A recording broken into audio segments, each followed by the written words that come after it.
Have you ever wondered how to draw folds in clothing? Well, if you have, you've probably searched for tutorials on YouTube and realized there aren't many videos specifically covering this topic. I was like you in the beginning of my art journey, scouring the internet for cloth drawing tutorials.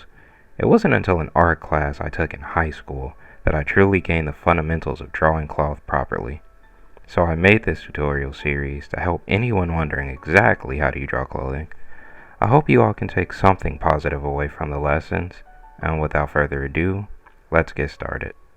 So in order to understand how to draw folds in clothing, first we have to understand the principles that create a drawing and give it a sense of 3D space.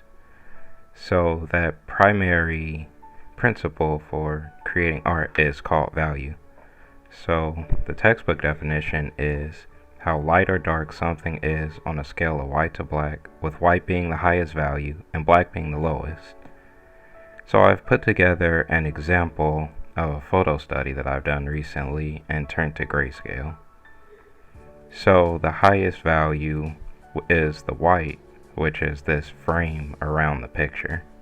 So if I color pick it, and you see over here in the little square, it goes all the way up to the highest value, which is the white.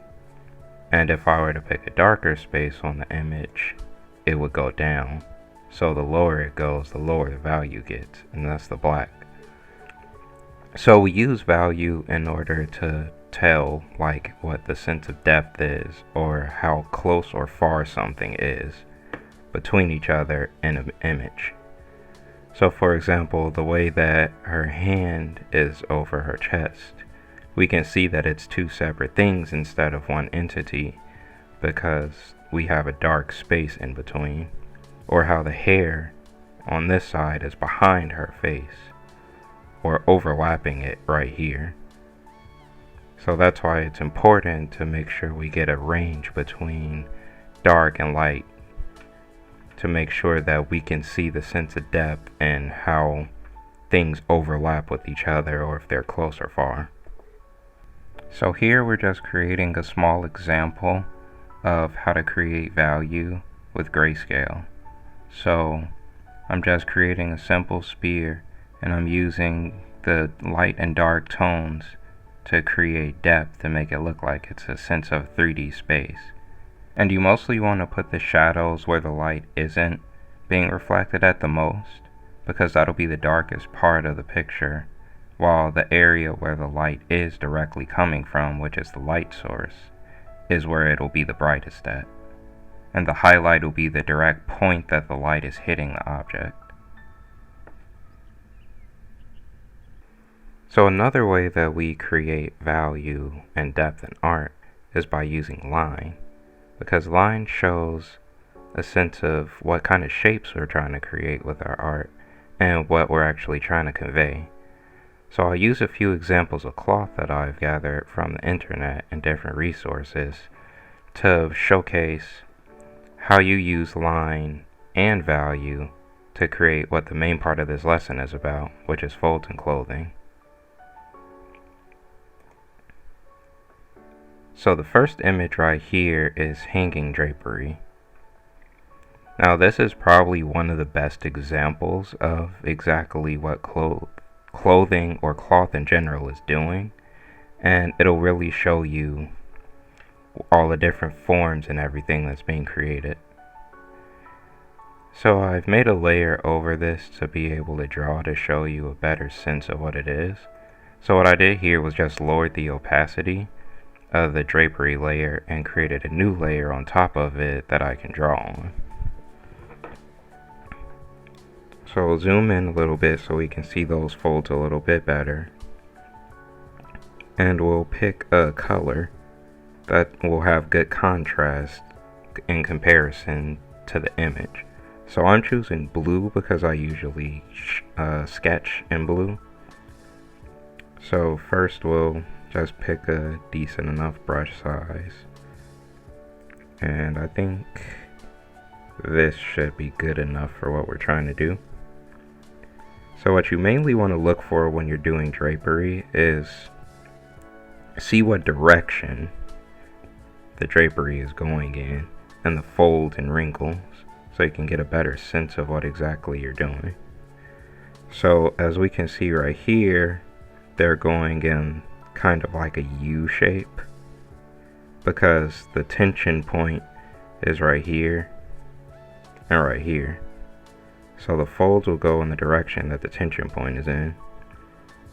So it just keeps going down the drapery until it all gets all the way to the bottom to where it can't go back up into that U shape completely. So it just trails off to the edge of the cloth. But we can see that the direction of it is still going out in. So if this drapery were longer, we would see that these would eventually end up connecting with each other. So that's something important to keep in mind whenever you are creating cloth and folds. So to kind of give a better example of this flow and direction, I'll just put these arrows right here to kind of indicate that this is the direction that it's going, in case anyone still needs that guide. And then we can just follow the forms.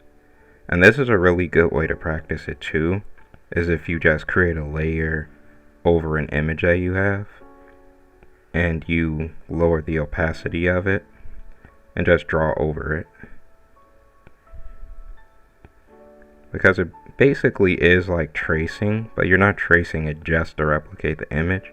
You're tracing it to get used to that direction that the cloth is going in, so you have a better understanding of how exactly you would do it on your own images.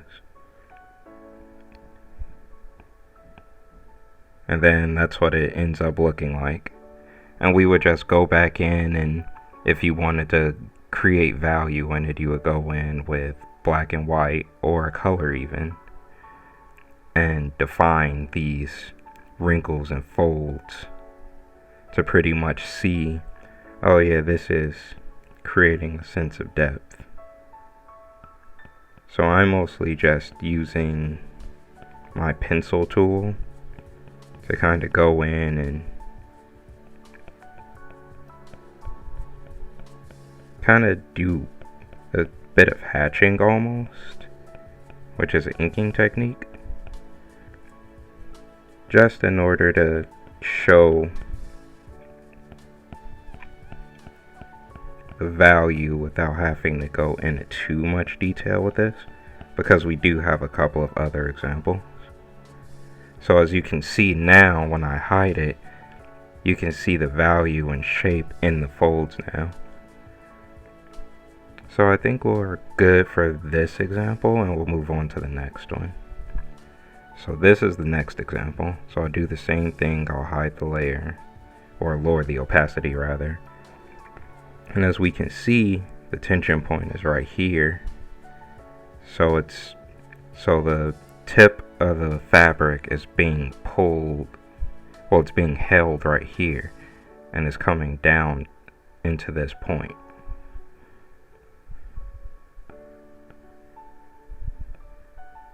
Up into this point.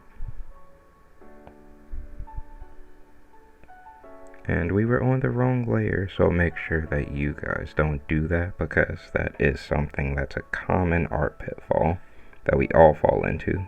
No matter what skill level you're in, it seems like wrong layer, it banes everybody's existence. So you're mainly just trying to get all of the folds and wrinkles to go up into this point, because like I said, that's the direction that it's being pulled into. So the fabric kind of bunches up together and kind of goes out a little bit more towards the bottom of it, since there's not any tension down here, or not as much rather. But it all leads up into this main part at the top.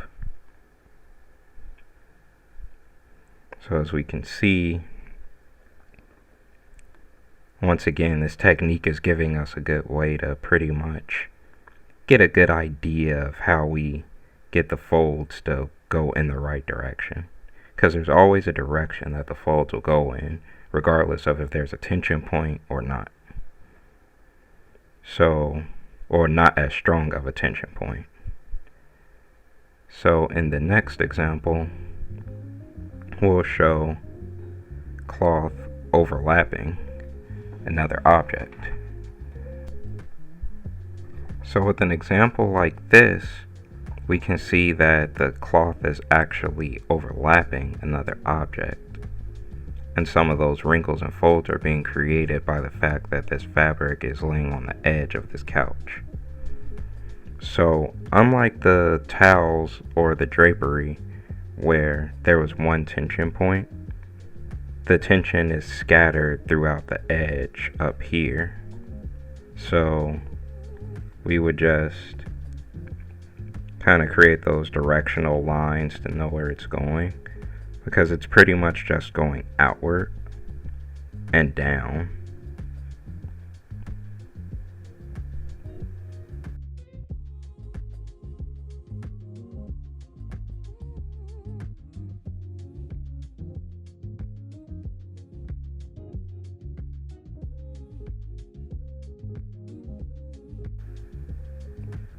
So we're just following the flow and direction, similar to the same thing that we did with the drapery with the tension points.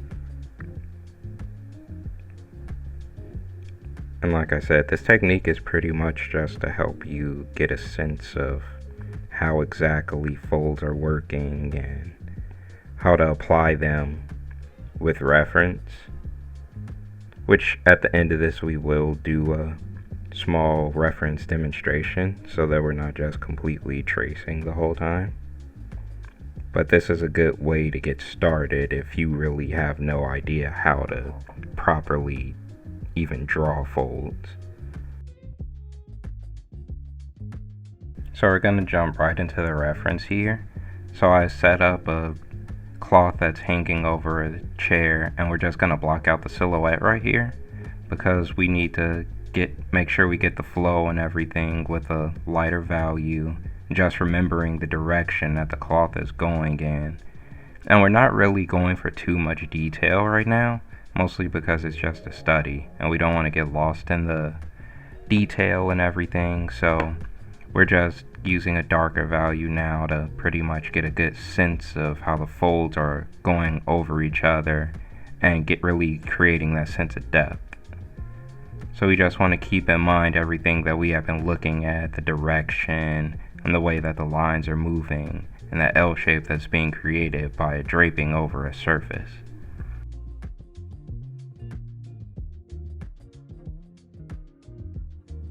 So right here we're going to lower the opacity and we're just going to create the arrows to indicate which direction it's going. And we're done with this, so we're going to move on to the next example.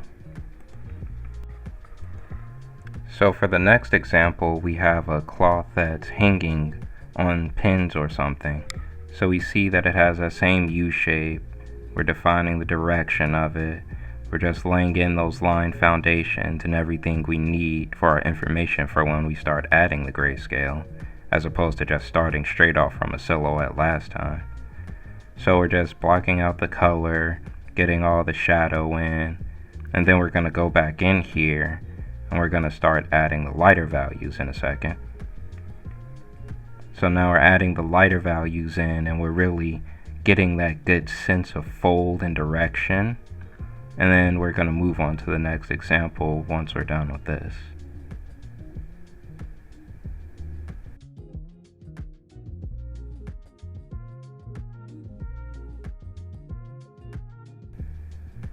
So for our last one, we also have another draping piece of cloth, but this time we have it similar to the last example we did with the trace overs, where it's a piece of cloth hanging over a flat surface. Instead of having one tension point, the tension is spread throughout the object, as we can see from the arrows.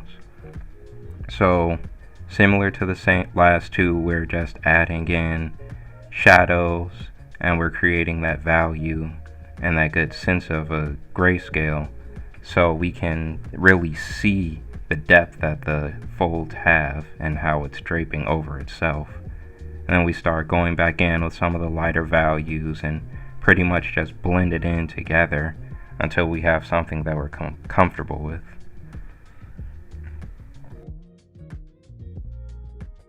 So that concludes the lesson for this video. So what I want you guys to do is pretty much just find a reference. It can either be on the internet or you can take photos from real life of you draping cloth over something, so it can be curtains or a towel or a bed sheet or any other type of cloth that you can find, and you can take references from it.